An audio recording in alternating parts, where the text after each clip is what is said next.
Soy Javier Ramírez, adjunto a la Dirección General de Más Consulting, y muchas gracias a todos los que estáis atendiendo a este webinar, tanto a los ponentes como a la audiencia, ¿no? Hoy presentamos la segunda edición del informe de Más Consulting, la comunicación digital de las organizaciones empresariales españolas.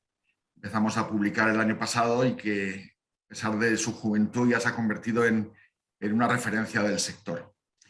El webinar se va a desarrollar, bueno, cuento el desarrollo del webinar. En primer lugar, Pablo Palomino, consultor de Más Consulting y coautor del informe, nos presentará los principales resultados. Deciros también que el informe estará disponible para su descarga gratuita en nuestra web cuando acabe el webinar. Y después de Pablo, Laura Casado, consultora senior de Más Consulting, moderará la conversación entre estos tres grandes expertos que tenemos y hablarán sobre los retos de la comunicación digital en la era de la desinformación. El primero de los participantes es Francesc Pujol, es profesor de reputación y crisis online y de liderazgo creativo y director del Media Reputation and Intangible Center de la Universidad de Navarra. Entre otras muchas cosas, Francesc es experto en reputación y métricas online, área en la que ha dirigido el desarrollo de metodologías y herramientas de análisis cualitativo de la conversación en redes sociales. Y es también un experto en branding, en medición de intangibles y en liderazgo. Francesc se define a sí mismo como un suertudo en su perfil de LinkedIn, porque dice que, y leo, disfruto cada día de trabajo acompañando y empujando los sueños y la pasión de estudiantes con muchas ganas. Y debe ser así porque llevas casi 23 años haciéndolo, ¿no, Francesc? Francesc es licenciado en Económicas por la Universidad de Barcelona y en Economía Política por la Universidad de Friburgo, y además de otros títulos es doctor en Economía Política por la Universidad de Ginebra y un colaborador asiduo de numerosos medios de comunicación. Carlos Fernández Guerra está considerado como uno de los mejores community managers del mundo.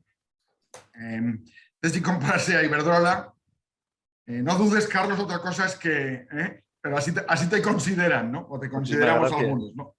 Antes de incorporarse a Iberdrola, lideró el programa 2.0 de la Policía Nacional. Fue toda una revolución, un programa muy revolucionario orientado a la comunicación, la atención al ciudadano y la formación en temas de seguridad de la Policía Nacional. Gracias al programa que lideró, se convirtió nuestra Policía Nacional en la primera del mundo por seguidores en Twitter, y es un caso de éxito que se estudia a nivel internacional, ¿no? Hoy es director digital y de social media de Iberdrola, donde también ha conseguido grandes éxitos aplicando de nuevo estrategias disruptivas, por no llamarlas revolucionarias. Carlos cuenta que cuando llegó a Iberdrola, dice que la compañía tenía más perfiles que seguidores y que apostó por una red que fue TikTok, donde hoy Iberdrola es la tercera empresa con más interacciones en España, por detrás de la Liga y de Red Bull. No sin algunas angustias iniciales, como Carlos podrá contar después, ¿no? Ha trabajado también como periodista en medios económicos y en el mundo de la comunicación corporativa en empresas como Renfe o Leroy Merlin. Y al tercer ponente, Eduardo Suárez, lo conocí hace ya bastantes años junto a su mujer, María Ramírez, cuando trabajaban como corresponsales del Mundo en Nueva York. Y recuerdo que me sorprendió que dos chavalines, que era lo que eran y la pinta que tenían, fueran unos periodistas de tanta raza y a la vez tuvieran un conocimiento tan profundo de la dinámica de los medios, desde todos los puntos de vista, periodísticos, de la digitalización, de las audiencias, etcétera, etcétera, ¿no? Eduardo es cofundador del Español y de Politbot, y ha trabajado también en estrategia digital para clientes como la Fundación Marc. Ha sido corresponsal en Nueva York, en Londres y en Bruselas, y en 2014 ganó el premio Gabriel García Márquez de periodismo por un reportaje sobre el desastre ecológico del Exxon Valdez cuando se cumplían 25 años del accidente. Hoy es Head of Editorial en el Reuters Institute for the Study of Journalism. Como sabéis, es uno de los centros de conocimiento sobre el periodismo más importantes del mundo, y desde esa posición es el responsable de la estrategia editorial de la producción de contenidos del instituto, que es de lo que se nutren los periodistas, los editores, los ejecutivos de medios y los empresarios que están dibujando el futuro de los medios en todo el mundo. Por mi parte, nada más deciros que podéis hacer vuestras preguntas a través de la herramienta de Zoom y Laura les dará paso durante el debate. Muchas gracias a todos y os dejo con Pablo. Buenas tardes a todos, muchas gracias por conectaros. Mi intervención va a ser breve, pero el único objetivo que tiene es presentaros un poco el informe que hemos realizado en Más Consulting. Paso a compartir pantalla, que si no me equivoco se está viendo. A ver si esto me hace caso. Hace muy rápido, un breve repaso por la metodología, clasificación, y analizaremos los diferentes puntos como la página web, las redes sociales, y haremos una pequeña muestra de las conclusiones y de las recomendaciones que el equipo de Digital Engagement hemos puesto sobre el papel. En primer lugar, explicar muy rápidamente la metodología que hemos establecido desde Más Consulting, una metodología propia en la cual hemos seleccionado las 100 asociaciones empresariales más importantes que representan a un sector empresarial específico y que tengan como mínimo una página web. Después de esta primera criba de 100 asociaciones, hemos hecho un mapping de las redes sociales que tienen, basándonos en las más importantes: Twitter, Facebook, Instagram, LinkedIn y YouTube. Después de hacer este mapa, que es bastante completo y que nos permitía tener una primera fotografía, hemos realizado unos análisis, tanto un análisis SEO y un análisis de las diferentes métricas que hay de estas redes sociales, de los perfiles de cada patronal, y a través y con los resultados finales hemos realizado unas medias y un promedio ponderado que nos permitía obtener una clasificación general y por cada red social y la página web, que es lo que vamos a mostraros a continuación. Bueno, pues como creo que algunos sabéis ya, este año en primer lugar repite Pharma Industria, en segundo lugar repite UNED y a partir de aquí ya empiezan los cambios respecto a la edición anterior. En tercera posición se encuentra la Asociación Empresarial Eólica, en cuarto lugar tenemos a Faconauto y en quinto lugar Hostelería de España. Como ha dicho Javier, al terminar el webinar estará disponible en nuestra página web todo el informe para quien quiera ver la clasificación completa y el informe en su totalidad. Muy rápidamente, respecto a la página web, antes de daros la clasificación, un pequeño apunte que nos ha llamado la atención si comparamos los datos. En esta ocasión, solo el 4,08 de las páginas web tienen más de 70 puntos.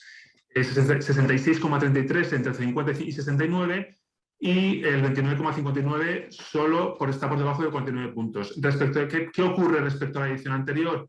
Se repite el mismo dato de webs que tienen 70 puntos o más, 4,08. Se incrementa el tramo medio, por poner algún nombre, entre 50 y 69 y se reduce el de menos de 49 puntos. Nos llama la atención que las páginas web con más de 70 puntos sigan siendo 4,08. Por lo tanto, creemos que hay camino por hacer y que hay posibilidades de mejorar la página web. Pero bueno, yendo a la clasificación, que es lo que nos importa, en tercer lugar encontramos a UNED.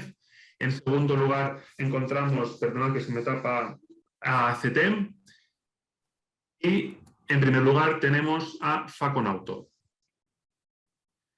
Antes de ir a la red, hacemos una pequeña comparación respecto a la primera edición. Como veis, este año se han incorporado más redes sociales, es solo un 5,10% no tiene ningún canal, frente al 94,9%, lo cual pone de relevancia la importancia que las patronales dan a la comunicación digital. En este caso, el dato importante que podemos decir es que casi un 80% tienen 3 redes sociales o más, lo cual sigue reforzando esta idea que os acabo de decir. Las organizaciones empresariales apuestan firmemente por la comunicación en redes sociales y ya casi son un 80% las que tienen 3 o más herramientas frente a un 5,1 que no tiene ninguna, 5,1 que solo tiene una y un 10,2 que solo tiene 2 redes sociales. Las más utilizadas, como podéis ver, es Twitter con casi un 90%, LinkedIn con un 84,7%, YouTube que pega un salto muy fuerte respecto al año anterior Entendemos que como consecuencia de la pandemia, no olvidemos que esto es 2021, por lo tanto están los 6 primeros meses del año donde la situación estaba mucho más complicada y las organizaciones empresariales optaron por hacer una comunicación digital en redes pues, como YouTube para hacer directos y para hacer pues, diferentes programas que utilizaban esta plataforma. Facebook se mantiene cierta estabilidad con un ligero crecimiento y también vemos a Instagram que crece pues, casi 10 puntos. Dicho lo cual, llegamos a Twitter, donde, como acabamos de ver, el 89,9% de las organizaciones empresariales tienen una cuenta. En tercer lugar, encontramos la Asociación Empresarial Eólica. En la segunda posición tenemos a Digital, si no me equivoco, y en la primera a Pharma Industria. En el caso de LinkedIn, es la mejor red profesional donde poder establecer un contacto directo con tu público. Y en tercer lugar tenemos a UNEF, en segundo lugar tenemos a FIAP y en primer lugar tenemos a Pharma Industria. En YouTube, como os decía, es quizás la herramienta clave donde poder alojar contenido y trasladárselo a los stakeholders. Y en tercer lugar aquí tenemos a UNEF, en segundo lugar tenemos a Digitales y en tercer lugar a la Asociación Española de la Banca. En el caso de Facebook, poco más del 54,1% de las organizaciones empresariales incorpora esta red social a su estrategia de comunicación. Luego haré un comentario que me parece bastante interesante. En tercer lugar tenemos a la Asociación Empresarial Eólica, en segundo lugar a ACETEM y en primer lugar a ESEG.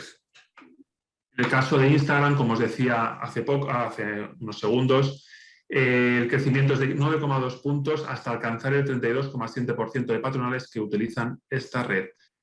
En tercer lugar encontramos Autocuidado de la Salud, en segundo lugar a Foro Nuclear y en primer lugar a Estampa.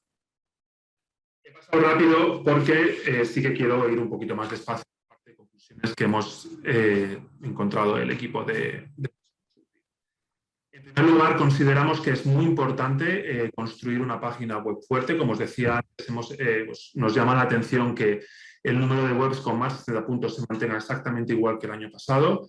Creemos que hay margen de mejora y, por lo tanto, creemos que es importante volcar un cierto esfuerzo en potenciar esa página web, que al final es el acceso del público a través de Google. Si está bien posicionada, pues simplificando un poco lo que es el SEO, pues aparecerás en los primeros lugares.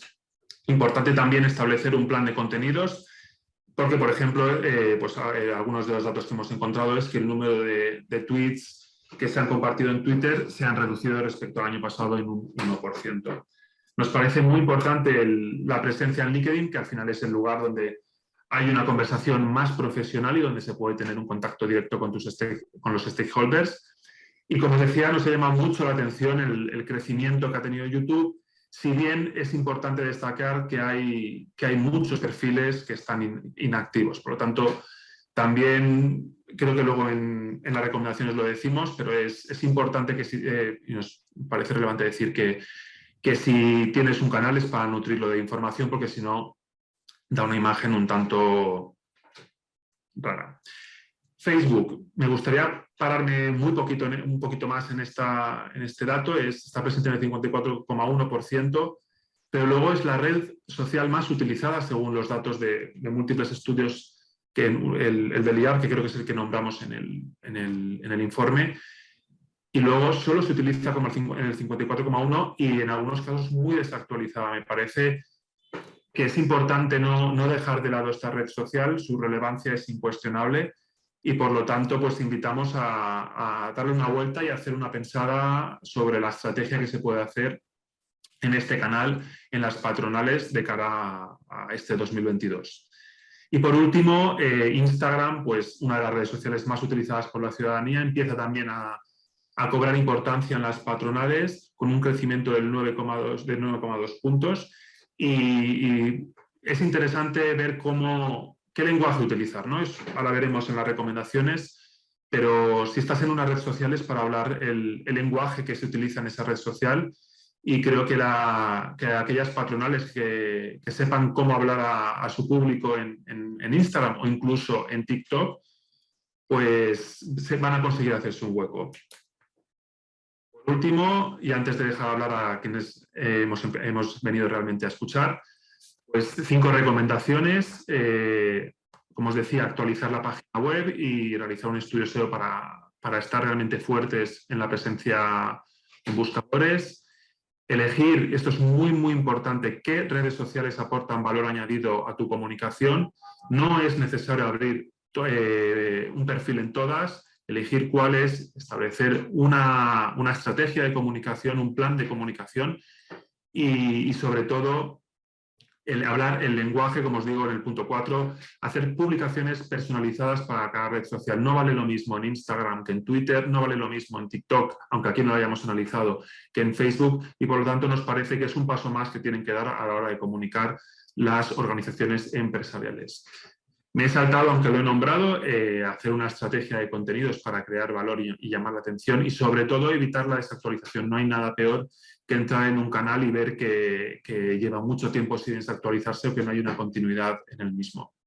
Y por último, como siempre que hay una estrategia, medir resultados a través de las propias herramientas que ofrecen las compañías y luego hay muchísimas herramientas externas, utilizarlas para ver y validar la estrategia que has establecido. Nos parece importante ver si lo que ha hecho funciona para seguir haciendo lo mismo o cambiar el rumbo o tomar decisiones en base a qué funciona y qué no funciona. Por mi parte, vuelvo. Hacer la foto, os quería hacer una foto muy rápida porque, insisto, a que hemos venido a ver y a escuchar a Carlos, a Francesc y a Eduardo, a los que aprovecho para agradecer su participación. Insisto en que en breves minutos, cuando acabe, estará disponible el informe en nuestra página web y doy la palabra a mi compañera Laura para iniciar el debate que queremos escuchar. Muchas gracias. Bueno, Pablo, muchas gracias. Muy interesante todas las conclusiones que nos has presentado. Yo primero quería agradecer también a Carlos, a Francesc y a Eduardo su presencia en este webinar que creemos que va a ser muy interesante las aportaciones que nos puedan dar. Para enmarcar la conversación quisiera empezar con una pregunta y es que evidentemente vivimos en la era de la desinformación, ya sea porque carezcamos de los filtros periodísticos adecuados, la obsesión por la inmediatez y también por la ausencia de políticas de desinformación que deberían aplicar algunas potencias y otros poderes. En este sentido, ¿qué opináis vosotros? ¿Cuál es el mapa actual de la desinformación? ¿Qué es lo que estamos viviendo? A ver, ¿quién se anima el primero? Yo creo que quizás Eduardo, ¿no? Sí. Bueno, yo encantado de empezar, no hay problema. Encantado de saludaros a todos, Laura, Carlos y Francesc. Bueno, yo creo que desinformación ha habido siempre y creo que debemos desterrar un poco la idea, ¿no?, de que vivimos en una especie de escenario apocalíptico y nuevo donde todos vivimos desinformados de repente, ¿no? Y como si viniéramos, ¿no?, de un mundo como idílico, ¿no? Cuando no existía Internet y los periódicos eran realmente medios de fiar y las televisiones daban información verídica, todo eso que a veces es un escenario que vemos en columnas de opinión y en algunos comentaristas, creo que es un escenario falso. Siempre ha habido desinformación. Lo que creo que sí que hay ahora y lo que creo que sí que es distinto y lo que nos dicen nuestros informes también aquí en el instituto que es distinto, es que vivimos en una era en la que los intermediarios están empezando a desaparecer. Intermediarios de todo tipo, ¿no? En lo que nos ocupa, por supuesto, los medios de comunicación. Los políticos solían acceder a sus audiencias a través de los medios y a través de otros intermediarios, pero en especial de los medios, y los políticos y las empresas. Y últimamente, evidentemente, Internet les ha ofrecido la posibilidad de esquivar a los intermediarios y acceder directamente a esas audiencias. Y esto, pues lo que ha creado, pues es un escenario donde pues muchos de esos mensajes, en ocasiones mensajes falsos o mensajes engañosos de políticos, de empresas y de muchas otras voces, pues llegan directamente a las audiencias, ¿no?, sin pasar por un filtro profesional. Y de medios. y de medios también, y de medios, efectivamente, Carlos, sí, porque, y ahí quería llegar también en el siguiente punto, cuando las audiencias les preguntamos en el Digital News Report que publicamos cada mes de junio por la desinformación, nosotros al pensar en la desinformación muchas veces pensamos en potencias extranjeras, en los rusos, en Russia Today, en muchas de esas cosas, pero cuando preguntamos a las audiencias en realidad muchas veces nos están hablando o bien de propaganda política o bien de propaganda engañosa de las empresas o bien, como bien apuntaba Carlos, de mal periodismo, de periodismo partidista, de periodismo no bien comprobado, etcétera. Con lo cual, creo que esas dos cosas quizá un poco contraintuitivas por el discurso un poco que vemos es importante destacarlas. Y la última que diría antes de pasar a Francesco o a Carlos es que tenemos también un poco la idea, a menudo un poco esta de las cámaras de eco, de las burbujas de filtro, de que vivimos cada vez más por las redes sociales encerrados un poco en nuestra propia burbuja ideológica. Y creo que esto es algo que también la investigación en general desmiente. Creo que es algo que no sucede tan a menudo como pensamos. Creo que tenemos todos esa sensación, quizá porque somos parte, desde luego los que estamos en esta conversación y muchos de las personas con las que actuamos somos parte de una cierta élite, de personas muy informadas, sobreinformadas, que vivimos rodeadas de personas muy ideológicas, con un punto de vista muy marcado, y quizá tenemos esa sensación de que vivimos todos en burbujas y en general las redes sociales y Internet nos han permitido a casi todos acceder a dietas de medios mucho más variadas de las que teníamos hace unos años. Y en realidad un poco la división que hay en la sociedad casi siempre es más bien entre la gente que está muy, muy informada y la gente que apenas se informa, que es una mayoría silenciosa de la que casi nunca hablamos, pero que realmente es la que nos plantea un problema social y un problema en relación también a la desinformación. ¿Qué hacemos con esa gente que no paga por la información, que no le interesa lo suficiente lo que está ocurriendo a su alrededor, a pesar de que son cosas que deberían importarle, ¿no? Porque influyen en su vida y en su día a día? Muchas gracias, Eduardo. Bueno, Carlos, Francesc. Yo me gustaría, para conectar justo exactamente en la misma onda que Eduardo nos acaba de presentar, dos apuntes. Y uno precisamente sobre el marco. O sea, porque la pregunta es la era de la desinformación y yo creo, conectando con Eduardo, que más bien el marco, o sea, la desinformación es uno de los subproductos o uno de los colaterales. El marco es que estamos en la era de la democratización completamente universal de la generación de contenidos. Hemos pasado de una dinámica a un espectro muy limitado de generador de contenidos y muy marcado y muy posicionado y un espectro de consumidor de contenidos a un marco en el que es completamente universal y completamente democrática la generación de contenidos. Todos generamos por las redes sociales, todos, es que está muy bien planteado como son redes, estamos en red y por lo tanto podemos conectarnos con muchísimos y son sociales, conectamos con mucho espectro de muchas personas distintas de maneras insospechadas y conectamos porque generamos contenidos. Generamos contenidos primarios simplemente con un comentario, generamos contenidos primarios con análisis un poco más desarrollados, pero siendo todavía análisis propios. Y el nosotros es todos, es las personas individuales, es las compañías, que estemos hablando de un informe sobre la comunicación digital de las asociaciones empresariales, nos está hablando de generadores de contenidos, de nuevos agentes que intervienen directamente en el espacio público creando contenidos y creando conversación. Bien, pues ese es el espacio que nos toca vivir y que creo que hemos de digerir intelectualmente y mapear todas las consecuencias de lo que significa y también digerirlo de manera práctica todos los que intervenimos más directamente o con perfiles más específicos en la lógica de la comunicación, porque es que está democratizado de verdad. Y hay que entenderlo todo y precisamente también, si luego hablamos también de cómo pueden comunicar mejor o cómo pueden llegar mejor las asociaciones profesionales a los públicos, a los stakeholders, El marco principal, a mí, clave para mí es democratizado. Y con todo lo que entonces yo creo que tiene infinidad de cosas positivas, muy positivas, y luego tiene problemas clarísimos, como el que se menciona de la desinformación. Yo, Sí. no, no, creí que no es, perdóname, Francesc. Sí.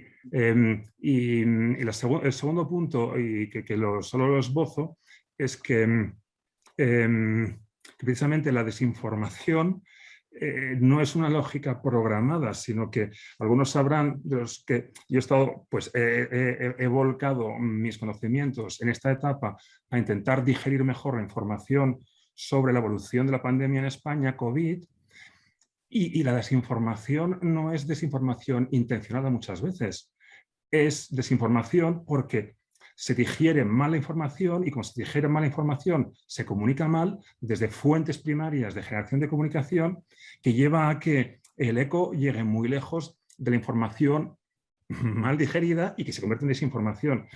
Y creo que ese es el marco, o sea, que no es un diseño, sino un diseño intencional de generar problemas, sino que es el marco que podemos entender mejor y para intentar aportar más salud y más convivencia integrada en el nuevo marco. Yo, si me permitís, yo creo que, por un lado, recojo el guante francés, que hablando de democratización, yo digo que esa democratización ha generado mucho ruido y, sobre todo, mucho ruido, mucho caos, ¿vale? Mucho caos, que es el problema, mucho desorden. Y cuando digo desorden, yo no estoy diciendo vamos a regular todo, no, sino simplemente el problema es que se ha organizado todo para que haya mucho ruido y para que el más gritón de la clase sea facilitar que se organicen 5 de la clase en el colegio, ¿vale? Y hablo de la influencia. Yo creo que es mucho más importante hablar de la influencia, generación de influencia, empresas, o gobiernos, asociaciones, ¿vale? La reputación, ¿no? Y también transmitir mensajes, porque todos estamos con la obsesión de transmitir mensajes. Es cierto que antes solamente lo hacían unos pocos, ahora lo puede hacer cualquiera. El problema es que todos somos parte básica para generar confianza a través del like, ¿vale? El maldito algoritmo, estamos en la dictadura del algoritmo de relevancia. Yo además soy tan cretino que me creo que no soy la masa y sigo con el algoritmo de relevancia y no lo cambio, ¿vale? Porque en el fondo me mola ver toda la basura que hay, ¿no? Tenemos el problema del sesgo y yo hablaba, Eduardo, de círculos, yo hablo más, perdón, de burbujas, yo hablo más de círculos. Es decir, son círculos en los cuales estamos atrapados, nos creemos muy listos y queremos tener una visión muy limpia, ¿vale? Queremos todos tener la razón, todos tenemos la razón, casualmente, ¿no? Pensemos lo que pensemos y las redes sociales se afianzan, es decir, tú tranquilo que no vas a ver a nadie. Yo hablo mucho de que las redes sociales tienen un problema y es que en vez de ampliar, te miras, te las cierran, ¿vale? Es decir, que si a ti te gustan los de derecha, se van a asegurar que te gusten los de derecha, te va a dar mucho, con todos mis respetos, mierda de derecha, ¿sabes? Al chico que quiere mucho contenido, tú tranquilo, te voy a dar hasta que te canses, insaciable. Lo mismo con izquierdas, con fútbol. Bueno, hay 25.000 parámetros, ¿no? Y creo muy importante esa dictadura del algoritmo, para mí es fundamental, algo que nos pone en valor a los profesionales y es el criterio profesional. Es decir, yo no es lo mismo que lea que Zapato Veloz afirma algo que me gusta, que sea cierto, a leerlo de Eduardo Suárez, ¿vale? En periodismo es cierto que tengo un sesgo y que me voy a decir, oye, este va a pensar, casualmente va a pensar siempre lo mismo y me va a contar una información siempre la misma, ¿vale? No me va a sorprender, desgraciadamente, que es un problema que tenemos los profesionales, que ya teníamos antes del mundo digital, ¿eh? Es decir, yo ya sabía, cuando la gente iba a comprar el ABC, ya sabía lo que iba a encontrar y viceversa. Cuando uno entraba en una web, ya sabe lo que va a encontrar, ¿no? Y lo bueno de las redes sociales es el sesgo, el saber decir, oye, ¿qué nos encontramos con el criterio? Creo muy importante también, muy importante, que nosotros tenemos que saber adaptarnos a estas circunstancias, ¿vale? Y ese criterio profesional, que es el que nos da confianza, bueno, que sabemos transmitir, también nosotros adaptarnos a los tiempos, es decir, saber contar las cosas, saber comunicar, saber adaptarnos a estas circunstancias, es decir, nos guste o no, las redes sociales están ahí por la gente lo usa, ¿no? Da igual las normas, todo lo demás, sino que la gente lo cree. Es alarmante que la gente crea un audio en el cual le cuentan cualquier barbaridad y lo llevan y lo pasan. El cuerpo les pide compartirlo, voy a salvar el mundo y lo voy a compartir, ¿no? Denunciar, mostrar, contar. No se preguntan, en primer lugar, Si es cierto, si es responsable, si es inteligente compartirlo. Y es cierto que tenemos que educarnos todos tenemos que saber adaptarnos, incluso a la sociedad, explicarles, oye, el espíritu crítico, ¿vale? Contarlo, pero también las empresas, las instituciones, saber comunicar, saber que no solamente es nuestra comunicación es sectorial, no es solamente comunicación interna, no es solamente para nuestros stakeholders más B2B, sino también a la sociedad, saber comunicar, saber llegar. Y desgraciadamente contamos con gente que lo hace muy bien y muy sencillo, casi siempre con simplismos, ¿no? Dejan el rigor en un lado totalmente olvidado y nos cuentan lo que queremos escuchar. Termino con este ejemplo. Yo estaba en la policía y tuve que dejar de tuitear las operaciones contra la piratería intelectual, música, cine. Nos llamaban terroristas, ¿vale? La gente éramos unos delincuentes por cerrar páginas web en las cuales ellos veían sus películas gratis y las descargaban y demás. Creedme que tengo la certeza de que nosotros hacíamos el bien, ¿vale? Hoy en día todo el mundo ya paga Netflix, fijaos cómo ha evolucionado. Quizás teníamos que educar a la gente como sociedad de, oye, merece la pena es absurdo pensar que las películas y el cine tienen que ser gratis, ¿no? También saber que era un problema de comunicación, de educación crítica también, honestidad con nosotros mismos, ¿no? Y eso creo que nos toca trabajarlo profundamente. Muchas gracias a los tres. Por recuperar un poco los mensajes de cada uno, Eduardo decía que había dos tipos de gente, ¿no? La gente que está sobreinformada, ¿no? Decía, pues, personas que nos dedicamos a este ámbito, y las personas que estaban muy poco informadas y que no pagaban por información. Por otro lado, Francesc decía que es el momento más democrático a nivel de información de la historia probablemente, y Carlos decía que esto está muy bien, pero que en parte había producido un caos y sobre todo la necesidad de educar a la gente. Entonces, en este sentido, desde cada una de vuestras responsabilidades, ¿qué podemos hacer con el ciudadano en general? Ya a nivel social, ¿qué implicaciones tiene, qué posibilidades tienen todos los ciudadanos? Bueno, empiezo yo si queréis otra vez. Sí, bueno, desde el punto de vista de los medios, ¿no? Que es a lo que a mí me toca más, yo creo que sí, efectivamente, como bien apuntaba Carlos y como bien apuntaba también Francesc, ¿no? La democratización también ha producido un cierto caos, ¿no? En cuanto a una especie de cacofonía, ¿no? De voces, ¿no? Antes tenían el micrófono unos pocos y ahora pues casi todo el mundo puede producir contenido y lo produce en redes todos los días, ¿no? En el caso de los medios, cuya función principal es informar a los ciudadanos, yo creo que lo que hemos visto en los últimos 2 o 3 años en España, sobre todo con los grandes periódicos y medios digitales, es un gran cambio de paradigma. Todavía está dando los primeros pasos, pero casi todos los medios grandes online en España están iniciando el camino de las suscripciones digitales, y eso es un cambio importante, es un cambio de modelo, aunque todavía los ingresos que vienen de ahí son poquitos, pero poco a poco se va pareciendo más a lo que está ocurriendo en otros países de Europa, y creo que eso tiene cierto potencial para cambiar para bien algunas de las dinámicas que hemos visto estos años en cuanto a clickbait, en cuanto a polarización en algunos temas, etc. Pero también eso plantea otro problema, ¿no? Que es qué ocurre cuando los medios, la mayoría de los medios que hacen mejor información están detrás de un muro de pago, ¿no? Y estamos empezando a verlo, ¿no? Y en ocasiones a veces hay desinformación precisamente porque a veces la gente no tiene la suscripción para entrar dentro de un titular y se queda un poco con lo que ve en su muro de Facebook o en su muro de Twitter, y eso puede crear dinámicas pues peligrosas, ¿no? Y por eso es tan importante, ¿no? Que sigamos teniendo medios de calidad que sigan siendo gratuitos. Y bueno, pues en España tenemos medios públicos que van a seguir siendo gratuitos siempre, y todavía hay algunos periódicos que no tienen un modelo cerrado, ¿no?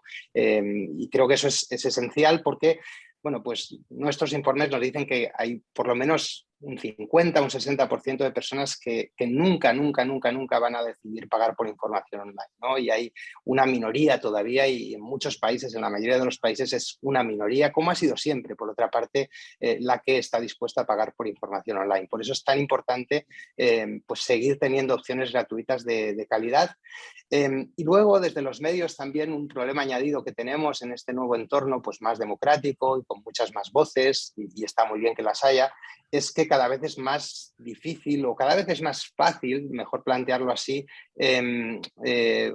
o mejor dicho, cada vez es más difícil distinguir entre lo que es un periodista y lo que no lo es, ¿no? Cada vez la barrera está más complicada, sobre todo para la gente que no es como nosotros, para la gente que no está acostumbrada, que no está en la profesión, que no está en este tipo de ambiente, ¿no? Pues es muy fácil y muy barato, ¿no? Crear una página web que tiene la apariencia de un medio. Bueno, lo han hecho partidos políticos en España, lo han hecho en ocasiones pues voces que son muy, muy estridentes, casi rayando un poco en la propaganda, más que en el periodismo, ¿no?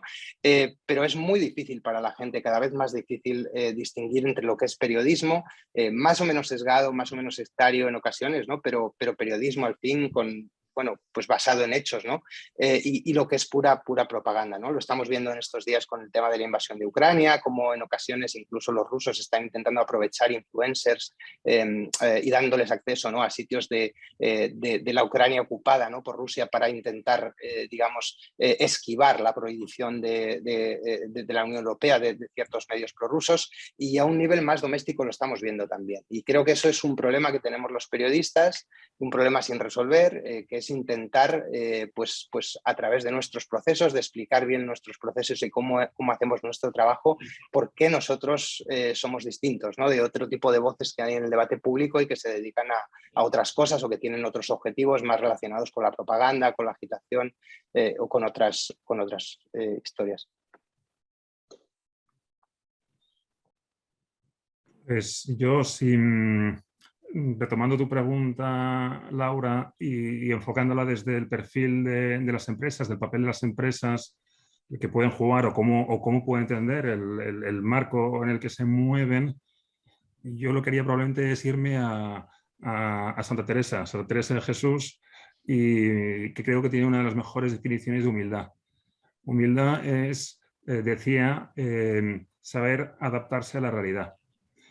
Creo que es una necesidad imperiosa para las empresas, y creo que todas no han hecho la transición, y que a veces se ven algunas de las reacciones que las empresas tienen ante problemas, ante dificultades, ante críticas, ante denuncias, la humildad de entender el nuevo marco. Y eso precisamente es un punto de partida que ayuda a gestionar muchos de los problemas de comunicación que se pueden convertir en crisis de reputación o en crisis de comunicación por no entender el marco, y el marco pide humildad. El marco pide humildad de decir, te has convertido en un actor más, el problema que puedes tenerlo más todavía, más acentuado, cuando eres muy poderosa económicamente, cuando eres una empresa muy poderosa, cuando tienes muchos medios, cuando puedes llegar muy lejos y muy fuerte en muchos ámbitos, pero chocas con el mundo de la comunicación en la esfera digital.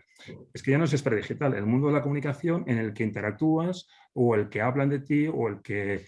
y en el contexto que tenemos, que es el de las redes sociales principalmente. Bien, pues el poder que tienen las empresas en esa esfera es limitado. Es realmente limitado, y absoluto tienen el poder, el control de la información, el control de la conversación, el control de la comunicación, y es fundamental que se entienda, que se asuma y que se demuestre en la práctica el nuevo escenario en la manera de comunicar antes, durante y después de problemas, de crisis, de denuncias, y precisamente de entender las denuncias y respetar al denunciante y escuchar al que te denuncia, al que te critica, al que habla de ti, etcétera. Y creo que eso tiene implicaciones directísimas en el modo de comunicar, en la estrategia de comunicación, que es una estrategia precisamente que tiene que basarse en la inteligencia, de entender el marco, y que me ayuda a sacar el máximo provecho a ese marco. Y del análisis que he hecho distintas... Lo digo porque hay casos muy interesantes, muy bonitos, de que grandes crisis las genera un tuitero con 40 seguidores. Y consigue generación. Hay un caso que es realmente ejemplar, en el sentido de que es espectacular. Es una de las grandes campañas de movilización contra Abercrombie. Lo mueve precisamente un tuitero con 15, 20 seguidores, no sé cuántos tenía. Y provoca, es un espectacular diseño de llamada a la acción, que provoca unas primeras crisis de Abercrombie, que empieza a dar la vuelta a al glamour que tenía y convertirlo en una marca problemática. Despreciaron esas críticas. Bien, y por lo tanto, yo diría, pues la humildad. Y dos, precisamente la humildad lleva a formar parte de la conversación. Tener la humildad de formar parte de la conversación antes, durante y después. Y no ser como un elemento externo, como un elemento que está fuera de una especie de pedestal y que interviene cuando, pues eso, como si fuera el rey y los demás son súbditos. Perdonad por las simplificaciones, pero yo es lo que me llama, ¿no? A lo que me planteas. No, y los ejemplos concretos están fenomenal. Carlos, tú de Angustias de Iberdrola, como decía Javier, sabes mucho de ejemplos concretos. O sea que ilustran. Claro, yo por un lado, Francés, que le mataría porque me ha empleado, no por simplificar, sino lo contrario, porque ha tocado dos temas que son claves para mí. Por un lado, la adaptación, que para mí es clave, y adaptación es a cada uno de los entornos y es a los que nos negamos. También es asumir riesgos. Las organizaciones, las instituciones, somos cobardes. En primer lugar, nos creemos más guapos de lo que somos, más interesantes, más poderosos, ¿vale? No saben distinguir entre empresa y marca, y eso pasa muchas veces. Tú puedes tener una empresa y todo el mundo te va a decir, este sector mueve el 2% del PIB, todos mueven el 3%, venga, el 5% del PIB, y la influencia es 0% del PIB, ¿vale? Luego tenemos el problema de que se creen Ibai, si Ibai consigue no sé qué, yo no sé cuántos, ¿no? Y eso es otro problema, y entonces en el fondo necesitamos una estrategia largoplacista, adaptada a las circunstancias. Todos vivíamos mejor haciendo una nota de prensa para 5 días, créanme, vivíamos fantástico, el mundo era maravilloso, en la Happy Way. Nos montábamos nuestra película y nadie nos rebatía, bueno, no la rebatían, pero no los escuchábamos, ¿no? Y además, si nos lo contaban, no era esa bidireccionalidad pública, y desgraciadamente yo también padezco el sesgo de decir, oye, el sesgo ideológico, no quieren saber la verdad. Yo os he contado antes el ejemplo de la música, os cuento el otro, cuando de repente hay gente que dice, Iberdrola contamina, y yo, bueno, una de las grandes referentes mundiales en la lucha contra el cambio climático y en renovables y lo demás, y yo cuando veo en España me doy cuenta y digo, sé que no lo voy a convencer. Sé que no lo voy a convencer porque está supuesto trabajo en juego. Es decir, a ver, imbécil, si yo digo que tú eres verde, ¿a qué me dedico? ¿Me voy al paro? Porque entonces no tengo... Soy el enemigo fácil, entre comillas, el grande, el poderoso.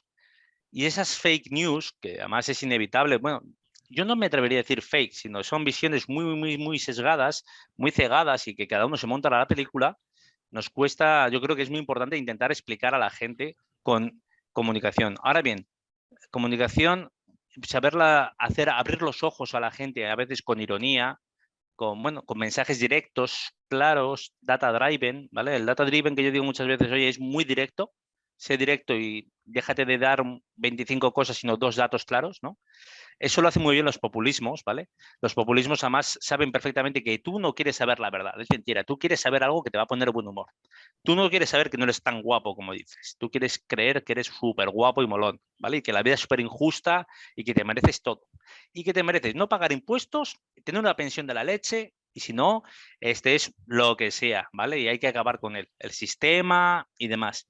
Sé que no es fácil a veces afrontar la dura realidad, ¿no? Pero sí que tenemos que tener ese objetivo de ser honestos con nuestra sociedad.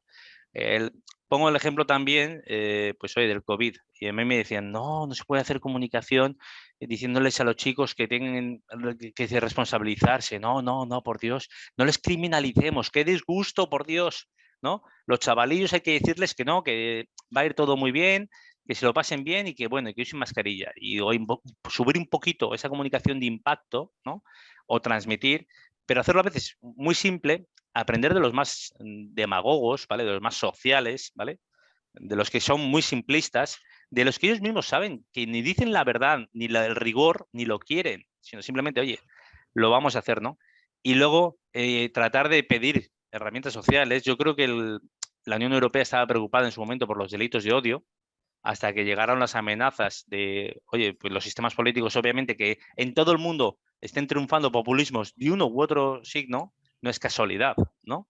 Sino simplemente que están muy a gustos con este entorno actual en el cual hay grandes preocupaciones. Estamos hablando de redes sociales, pero sí de estrategias sociales, de comunicación, de reputación, de confianza. Yo hablo mucho de generar un clima de confianza, es decir, ese clima de confianza implica que lo que diga va a transmitir credibilidad o no, ¿vale? Aparte de un gran objetivo y es la atención de la gente. Desgraciadamente, la verdad, lo técnico, lo riguroso, no consigue la atención, ¿no? Las empresas tienen el problema de que son pequeñas marcas, por muy grandes que sean como empresas. Pasa lo mismo con ministerios, ¿no? Y hay que hacer un esfuerzo de comunicación, de pedagogía, de divulgación enorme, ¿no? Y por muy complicado que sea, por muy escandaloso que sea. Me pasó en la policía y en otros muchos sitios y decir, oye, pero por Dios, qué falta de rigor. ¿Qué haces tú en TikTok? Por Dios, que ahí hay solo niños y bailes. Afortunadamente me entra por aquí y ya estoy acostumbrado a bostezar, a decir, venga, ya estamos otra vez. Me pasó cuando empezamos en Twenty la policía, en Twitter, bla, bla. Volvemos con el disco rayado, ¿no? Y tenemos que entender que las empresas, las instituciones, o bueno, la gente, los humanos que la lideran, ¿vale? O que trabajan en ello, somos muy conservadores y se nos olvida algo muy importante, desaprender. Lo que hace 10 años valía, lo que hace 20 años valía y vivíamos muy bien, o lo que hace 2 años valía, igual hoy ya no vale, ¿no? Y asumir que, oye, el mundo ha cambiado, que nos tenemos que adaptar, que es muy difícil y que nos guste o no, va a ser difícil el reto de adaptarnos constantemente y asumir pues, riesgos, ¿no? Proactividad y riesgos. Muchas gracias a los tres. Nos están llegando preguntas del público. Nos quedan por terminar en tiempo. Nos llega una sobre las herramientas para comprobar la veracidad de las informaciones. ¿Son realmente útiles? ¿Qué pensáis vosotros? ¿Se utilizan bien? ¿En vuestro trabajo diario las utilizáis? ¿Es frecuente?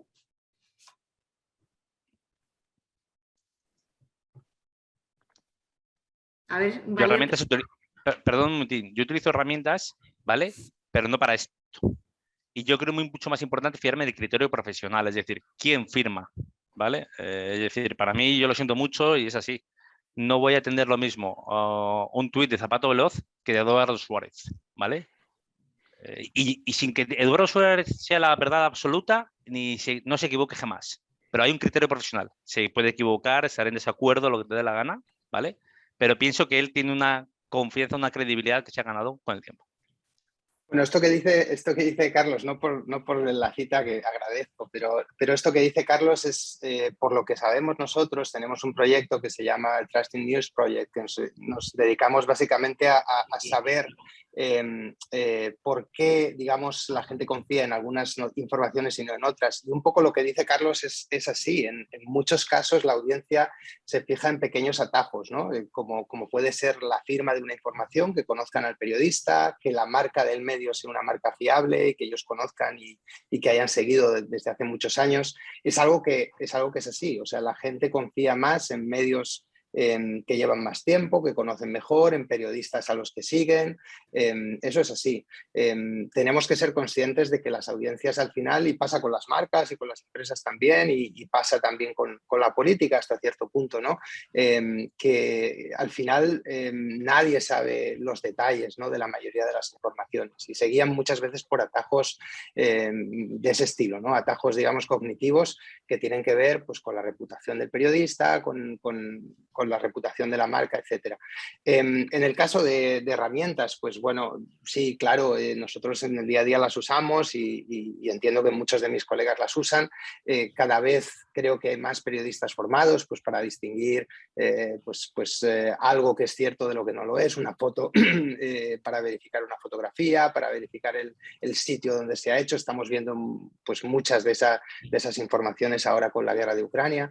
Y creo que cada vez hay más periodistas que están más entrenados, ¿no? Por lo menos para distinguir ese tipo de desinformación. La mayoría de las veces la información falsa o las fotografías, las imágenes falsas o engañosas que encontramos a veces en medios o que encontramos en redes sociales no son enteramente falsas, suelen ser cosas que están o manipuladas o que el contexto no coincide. A veces son imágenes de otras guerras que se hacen pasar por Ucrania, a veces son imágenes de personas que en realidad pues dieron un discurso hace años y se presenta como si lo han dado ahora. Entonces esto también es algo que tenemos que tener en cuenta. La falsedad casi siempre es relativa, ¿no? No es enteramente falso, no son estos deepfakes donde ves la cara de alguien, ¿no? Con un súper sofisticado, con un lenguaje, con un discurso distinto, ¿no? La mayoría de las veces son cosas muy caseras, pero que engañan porque cambian el contexto, ¿no? Casi siempre hay una ruptura ahí del contexto donde presentas algo como si ha ocurrido ahora o como si ha ocurrido en otro sitio, cuando en realidad es de otra historia, ¿no? de otra noticia. Yo tengo una visión mixta o ambigua sobre las herramientas para filtro de veracidad de la información. Son muy útiles, las veo muy útiles en algunos casos, por ejemplo, vamos a ver, son muy útiles, pero yo creo que la vía para conectar con la filtración y la verificación de información para mí pasa mucho más desde fuentes de información de calidad contrastada, individuales, de organizaciones o de medios que dicen esto es así o esto no es así y por esto, o más bien, más que descalificar, explican la información verificada, que herramientas que se dedican a destapar bulos. Y lo digo porque yo he vivido personalmente algo que leí y que me desconcertó al principio, y es que a veces las herramientas o las plataformas que ayudan a destapar bulos, que lo hacen, a veces lo que nos traen son los bulos que no habíamos visto. Y entonces hay un estudio que dice que muestra resultados un poco ambiguos, porque la plataforma te explica por qué este bulo es un bulo, pero el lector acaba conociendo bulos que antes no conocía y a veces acaba siendo más atrapado por el bulo que se está desacreditando que por la información. Por tanto, o sea, total, que es complicado el papel de cómo desactivar bulos. Para mí, yo creo, en línea de lo que ha dicho Carlos y Eduardo, la mejor línea de información y de lucha contra la desinformación es agarrarse a fuentes de información que uno, con la intuición que tiene, con lo que Eduardo explicaba al principio, hay gente que está muy informada y hay gente que está informada muy superficialmente. Y Carlos decía, la importancia del espíritu crítico. Uniendo las dos piezas, hay un ejercicio que realmente es apóyate buscando fuentes de información que a ti te dan credibilidad. Y el ejercicio de la recomendación. Y eso te lo dan las redes sociales. Sigue y lee a la gente que recomiendan la gente que tú ves que son fuentes fiables. Porque si una fuente que es muy fiable recomienda un contenido o una organización diciendo qué interesante es este estudio, qué interesante es este análisis, síguelo, porque probablemente son incluso mejores que la fuente inicial que tú tienes. Y la oportunidad que te da esa democratización de redes sociales es que, especialmente en Twitter, es la lógica de la recomendación que te permite una dinámica de crecer en la calidad de las fuentes que sigues, que es más difícil hacerlo si antes te enganchabas o te atenías a unos canales de comunicación específicos. No puedes crecer en calidad de información. La dinámica de la recomendación te permite ir ampliando el espectro de expertos, de fuentes fiables, y que te permite, si lo buscas, y es la gran problemática, si se quiere buscar o no, el espíritu crítico, la información contrastada, el evitar o disminuir el peso de la desinformación. Muchas gracias a los tres. Bueno, voy a hacer una última pregunta rápida del público y ya pasamos al turno de conclusiones. Nos hablan bueno, no sé si estáis al corriente, pero hace un par de semanas un medio de comunicación publicó que el Ministerio de Sanidad preparaba una recomendación para eliminar el vino y la cerveza, nada más y nada menos, de los menús diarios de comidas en los restaurantes. Y generó, lógicamente, un enorme ruido en redes y reacciones airadas, si no pánico, de los sectores implicados, entre ellos muchas patronales. Entonces, ¿qué opináis vosotros muy rápidamente? ¿Cómo debe reaccionar una asociación empresarial ante un episodio de desinformación?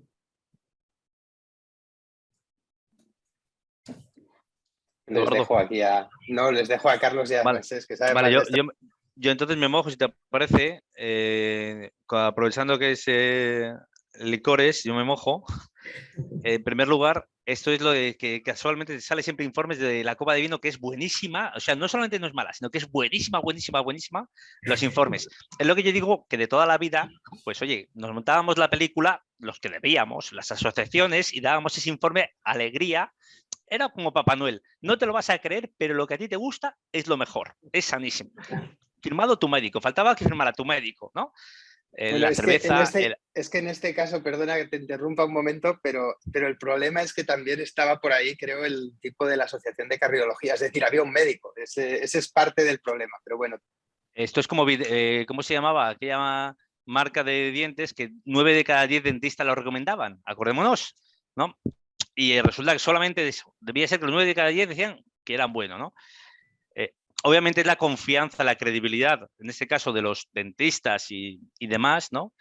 Yo, por supuesto, creo que deberíamos ser un poquito más responsables todos e inteligentes en la comunicación, las asociaciones, ¿no? Saber comunicar, saber contar. Desgraciada o afortunadamente en este país hemos vivido, si lo pensáis, crisis enormes con el tema alimentario, desde las vacas locas, ¿vale? El otro que se iba a tomar su trozo de carne, que convocaba, lo hemos vivido con Garzón, hace bien poco, ¿no?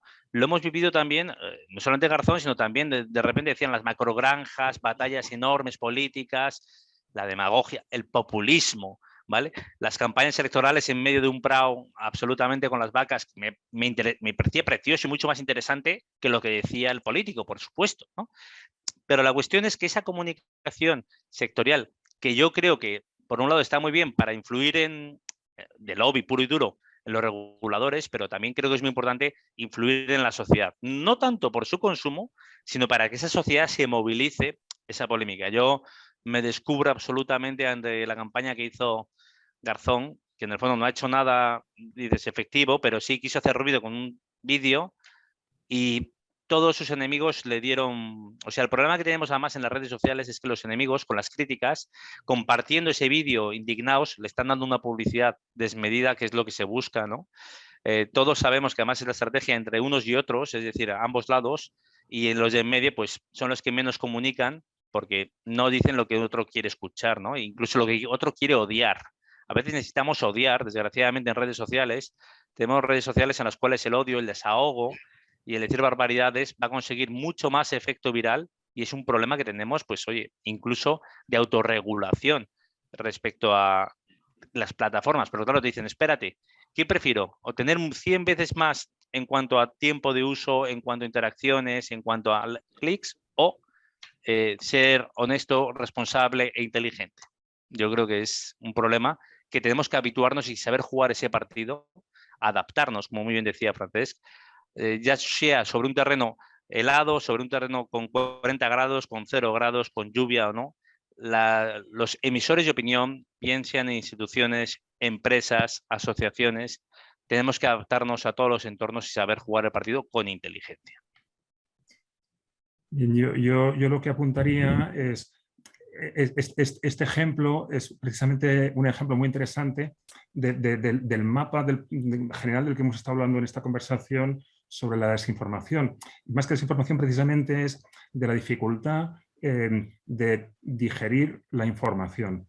Y decía, yo lo he vivido mucho con toda la dinámica COVID, de toda la información, precisamente todo lo que es la comunicación científica, la comunicación, cómo se traslada la información que sale de un paper científico, de un artículo científico, de la Agencia Europea de Medicamentos, cómo un gran informe se traduce, se traslada a la opinión pública y a veces el primer responsable de que se traduzca mal es la propia autoridad científica técnica que no sabe hacer una preparación de contenidos para que quede claro el mensaje principal y que no pueda ser distorsionado, es los medios de comunicación que pues a lo mejor en el texto son más ambiguos o más ricos en explicación, pero en el titular buscan la parte que más gusta, o que precisamente por militancia, hablabas al principio, Carlos, de posicionamiento también de los medios de comunicación, pues la militancia que hace orientar el contenido hacia sin mentir, pero tampoco informando, y por tanto parece más desinformación que informar,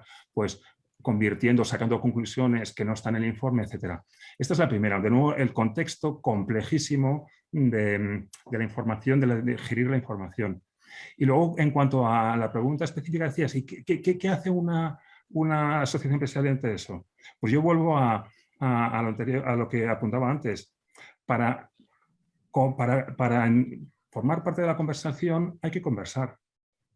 Y no se puede formar parte de la conversación si tú solo respondes y reaccionas a los problemas. Eso no es formar parte de la conversación, eso es intentar salvar los trastos. Formar parte de la conversación es aportar, y lo interesante es que todas las sociedades empresariales tienen mucho que aportar a la sociedad, porque son los que más saben de los problemas sociales, de los problemas de sociedad, los problemas personales, los problemas de organización, que atañen o están afectados por el ámbito en el que ellos intervienen.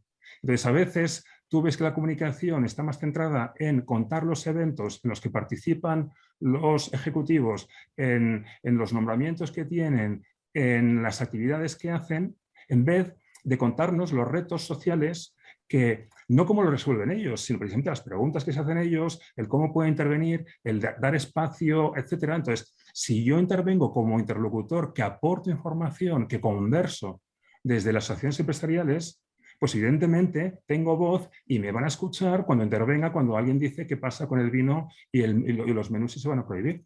Porque precisamente eres respetado porque estás en la conversación. De nuevo, te conviertes en fuente. Y es en fuente recomendable porque, pues, algunos sabemos, pues hay algunos comunicadores en Twitter de medios muy difíciles como es La Nuclear, que son escuchados porque interviene constantemente en todas las cuestiones, dando marco y no respondiendo a polémicas concretas y respuestas, sino que da información, da contexto desde su ámbito, desde lo que sabe él y desde su posición, que no lo esconde, pero que permite que pueda intervenir en cualquier debate, en cualquier crisis, porque es una persona que yo te puedo escuchar porque me has estado hablando, has estado conversando. Una cosa y una reflexión, me callo. Medio minuto. Estamos ya en el descuento. Estamos ahí 3, hay 5, cerramos. Venga. Eso es. Es solamente decir, hablando de nuclear es un ejemplo. El problema es cuando hay gente que vive de la energía nuclear y de defender la energía nuclear y tú lo sabes, y hay gente que vive de decir que abajo la energía nuclear y que no puede decir, aunque ya no tenga ningún sentido, decir, oye, abajo la energía nuclear, ¿vivo de qué? De decir no a la energía nuclear, y vivo de ello, ¿no? Vivo del populismo, vivo de la demagogia, vivo simplemente de ello, ¿no? Y eso es un problema que tenemos que saber hacer ver a la gente, el espíritu crítico, yo decía, como sociedad, no solamente empresas e instituciones, sino como sociedad, como educar no solamente en valores, yo creo que sobre todo también, oye, escucha, lee, piensa, ¿no? Perdón. Bueno, pues muchas gracias a los 3 por participar. Ha sido súper interesante los 3 puntos de vista. Desde el punto de vista de la empresa, Carlos, Francesc con el punto de vista académico y Eduardo desde el punto de vista periodístico. Gracias por vuestro tiempo y muchas gracias a todas las personas que se han conectado, que han sido muchísimas. No he podido gestionar todas las preguntas, pero bueno, yo creo que ha sido muy interesante. Un abrazo a todos. Muchas gracias. Un placer, gracias. Un placer. El informe está ya disponible en la web para todas las personas que lo quieran revisar. Gracias, hasta luego. Gracias. Hasta luego, gracias.